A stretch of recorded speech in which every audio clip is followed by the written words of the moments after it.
everybody, welcome back to It's Time. Hey everybody, welcome back to It's Time. Hey everybody, welcome to It's Time. This is the most special episode for Linsly and I to do. It's Time is turning 1. Yes, happy birthday to everyone. Yay. So we started this journey not knowing where it was going to take us, not sure we could even do it, not sure anyone was going to tune in and listen. Thank y'all who do. Thank you so much. Thank you everyone that does. But just as a way to share things that we think are so important for midlife women to help to start to create a community that we hope continues to grow of supportive people who are interested in just living life to their fullest. Yes, because our secret message is that the secret weapon for the world is like this whole cohort of midlife women. How do we keep energized? How do we keep strong so that we can go do great things? Because anyone between the age of 45 and 65 has a ton of experience and maybe more resources and time. And we just want to be on offer for you to figure out how to stay excited and motivated and look at that horizon and go out there and get it, because we think you're the best people in the world to solve any problem that you might articulate. And you're also the best people in the world to go savor life in the moment with. Yeah. So we just want to take a few minutes to look back over this year and recap some of the highlights. We started this podcast at a time where the landscape for women's health was changing rapidly. Funding had been released to study diseases in women for the first time ever for some places. That there was this huge push that women's health extends beyond bikini medicine. Like, we're not just talking breast and reproduction. We are talking full body holistic health in female physiology. And it was a super, super exciting time. I think, we were seeing things funded and seeing research and seeing developments at a speed that had never been seen before. Well, yes. And when we first started to talk about this, like, menopause wasn't a word you said. Do you remember that? Like this is like 2 years ago. You were like, you kind of put it under quiet. Right. Now menopause is like, there's all sorts of waves, pre and post, and it's very common conversation that you're going to have. That's a big community mind shift. Absolutely. And the experts that we've been fortunate enough to come across and be part of, just what a great year. And I think, obviously times have changed. The environment is a little different now, but there's still so much positivity in this space that is now kind of more of a grassroots effort, but we're so happy to be part of it, and that we are fortunate enough to be able to continue to talk about this and bring on amazing people to talk about it and share these communities with you. Yes. And so I think, for not for everybody, but for me, one of the biggest differences is the use of AI. So like you and I get digging in and using these AI tools. We've had great recommendations from people in this space. And so one thing that we did was, first of all, like, we've had 54 episodes. And that to me is, I can't imagine that. Like, I mean, I would love to have 154 talking with you, because I could talk to you all day long, but that's a lot of episodes. So I think we forgot some of the episodes that we had done. Absolutely. So it's just a fun thought experiment. We took our 54 episode titles, that was it, and we just dropped them into Claude. Thank you to Wit from the Bow Collective, who gave us that as the interface to do this sort of work. We dropped it in there, and it came back with like, these were your 6 core themes that you talked about, which was sort of fun to see. And it actually was 6 core themes, 6 themes we talked about. So one was, no surprise, we talk a lot about our core health pillars. So Dr. Jen, remind us what our core, like, if you can anchor your life in these pillars, thrival is on the horizon for you. What are those pillars? So, I mean, we are always probably going to start the two of us with movement. That is for us. I go back and forth between pillar number 1, movement, and pillar number 2, sleep. So kind of probably being the biggest movers and shakers of our overall health. And so mindset. I think you got to have mindset right there in the mix. It powers up your ability to do those two.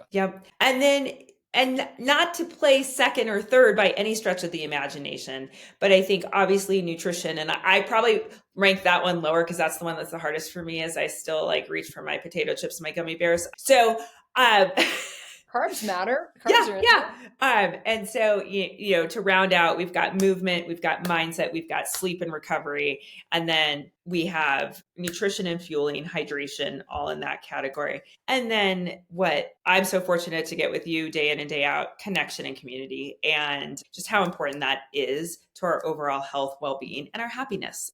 Yes.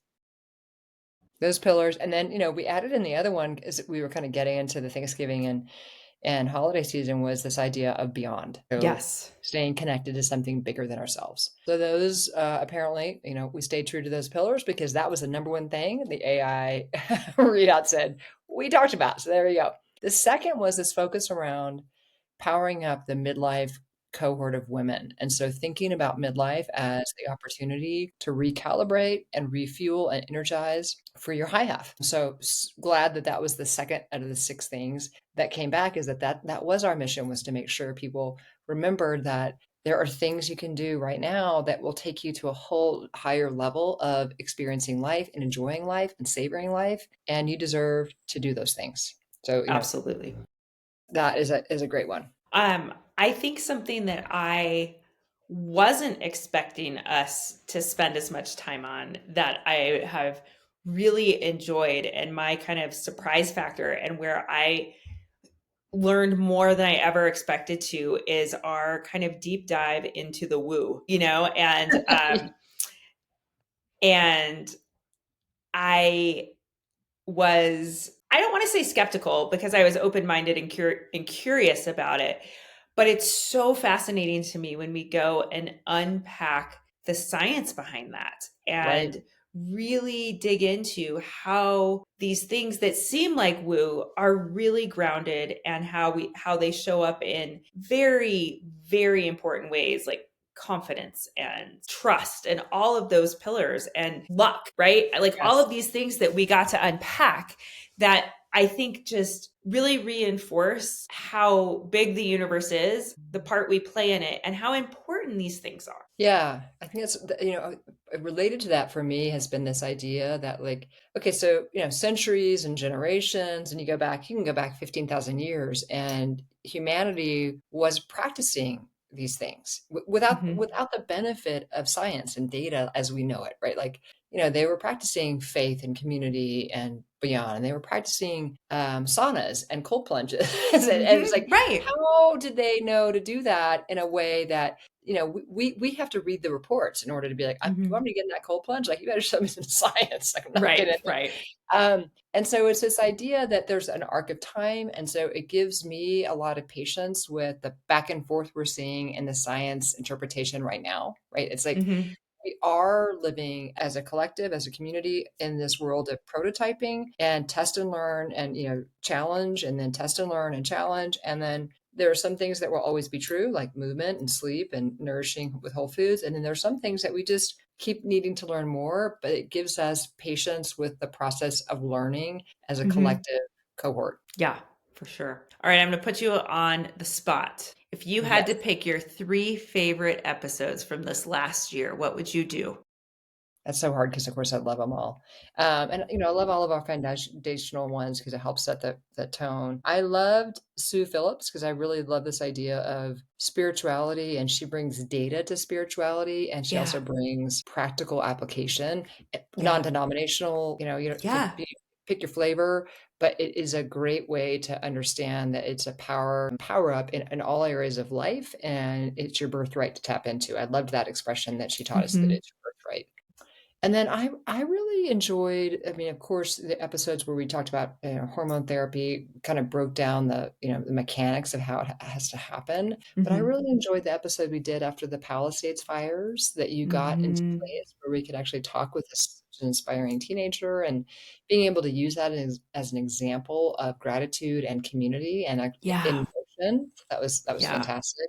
And then I think maybe because we're stepping into this with each day is I like our conversation about being pro living instead of being Yeah. anti-aging. Yeah. I love this idea of like, I love birthdays. Let's embrace these. Instead, you get to a certain point where you hear people say things. I was just in the gym today, and this woman was like, "Oh yeah, another trip around the sun. I don't need to talk about it." I was like, "Yeah, you do. Like that's a great thing." Like so Yeah. pro aging and or pro living is a concept that I hope we can kind of give more amplification to. Love it. How about your three? How about your three? Back at you. I mean, I think one of the most fun ones we did was our favorite things, Yes, we gotta do it again. which we'll do Yes, again because they've changed yes. because it's been a year. Well, because that is one of my favorite things. This is do the favorite things episode, so we're doing it again. So I think that, it's fun for us to share with everyone, like things that we're enjoying, things that we're seeing, maybe some guilty pleasures that we hide some of the time, but it's the time of year to bring them out.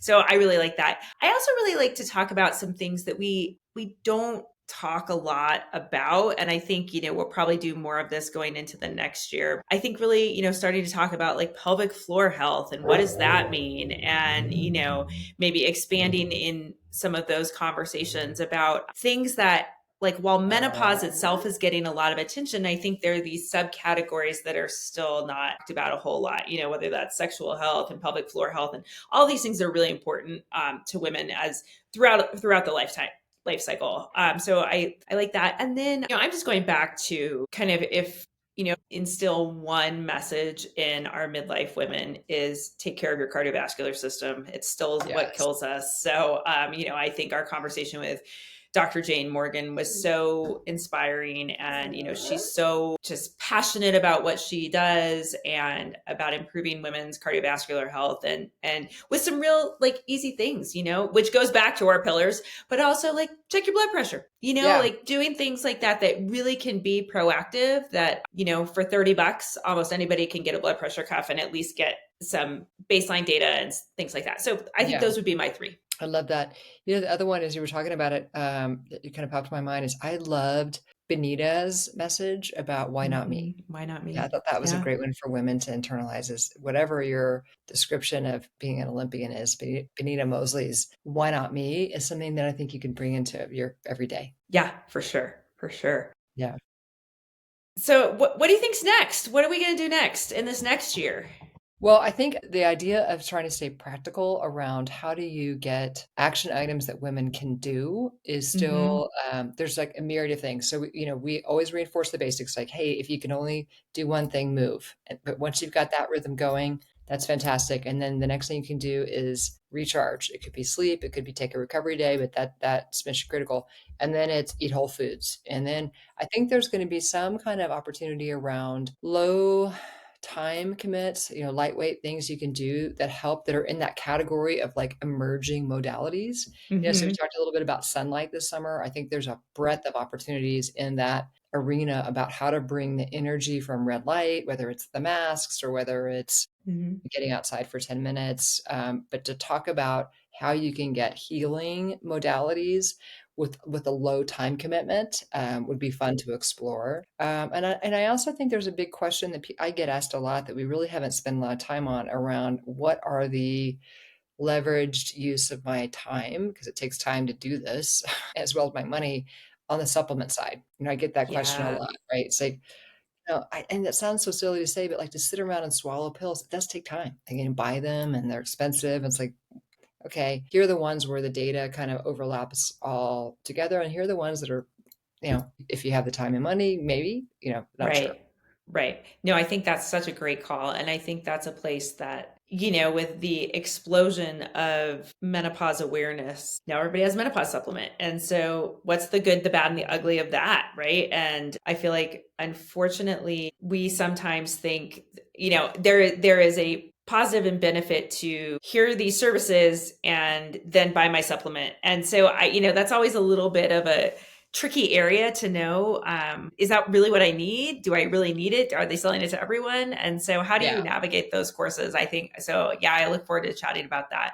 I'm excited as you continue your N of one and your citizen scientist experience, just to see how different modalities of exercise, other than what is really common right now, which is, lift heavy weights, do these things, but how Yeah. different modalities might actually lead to some really great outcomes as well. And then I think the third thing that I'm really interested in, that I'm hearing more and more, is like, what are we telling our friends that are 30 to 45? Right. Right. I just had a friend reach out today who is in her late 30s and went to three different practitioners to try to get some advice about perimenopause, and they told her not to worry about it for a decade. Mhm. So, like, how do we start empowering these younger generations now that we know what's happening or have much more insight into what's happening, like, very at the time of the menopause transition and maybe the 5 years before that, the 5 years after that? What are we doing 10 or 15 years before that to really prepare? And what data should we be tracking then? Because I'm not actually sure. Like, is there a lab value we should be following? Is there a biomarker we should be following? Are there other data points that we should be checking in on more often than what we're doing right now? Yeah, and how do you tee it up in a way that is it's an invitation to engage without the stressor, right? So much of it always comes Yeah. with like, I have to do this, I have to do that. It's like, actually, you don't have to, but if you feel like exploring it, here are some ideas to try. Yeah, for sure. Because I think, it's interesting. The more I'm in communities talking about this, younger and younger women are asking me these questions. And so I think it's awesome that it's on their minds when they still have the right physiologic milieu to be able to really make an impact. And so, like, how fun is it to maybe think about a different exercise modality or try something new and really be able to reap the benefits of those changes? Yeah, and I think there are two other things they're a little more esoteric. So I think our challenge or our opportunity will be in how to kind of make them feel practical. But in all this conversation about longevity and about your high half, it's like, so what? Like, what are you doing with it? Right? So, I mean, obviously, we don't want to be in pain as we age. We don't want to be homebound or bedbound. But then you get past that and you're like, and so what? So it's like that whole purposing conversation we Hmm. have, like how is Hmm. purpose a verb? How is it an active verb? And how do Yeah. you break it down in a way that doesn't feel so like indulgent or esoteric, but it is a catalyst for continuity. And so I Hmm. think there could be conversations around that. And then we were just talking about the AI for this as well, but it's more like in a world where we could live a lot longer, how does that manifest? Like, the jobs are different. The Yeah. mechanics may be different. How do we help bring thought leaders into the space to help us start to digest what does 10 years look like?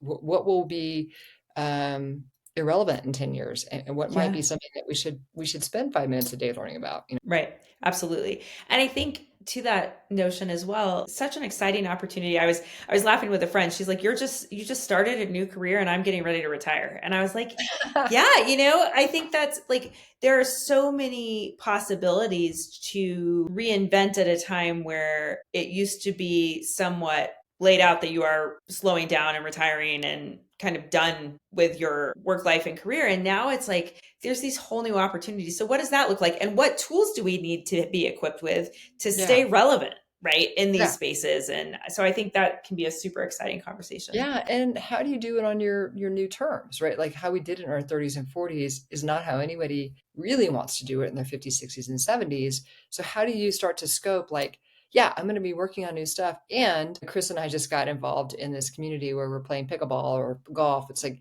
yeah, I don't want to do that 24/7, but I probably need to spend some time on it like I would a job to be good enough to be able to do it with people. Like if you Right, right. reframe your time allocation where you're like, yeah, I'm just going on a jog for me is very different than, no, I'm actually practicing this sport so that I can be a participant with people at a level that's engaging and the Yeah. conversations that are going to happen there are good. And, Yep. it's a different context than I'm going to work from 6 a.m. to 8 p.m.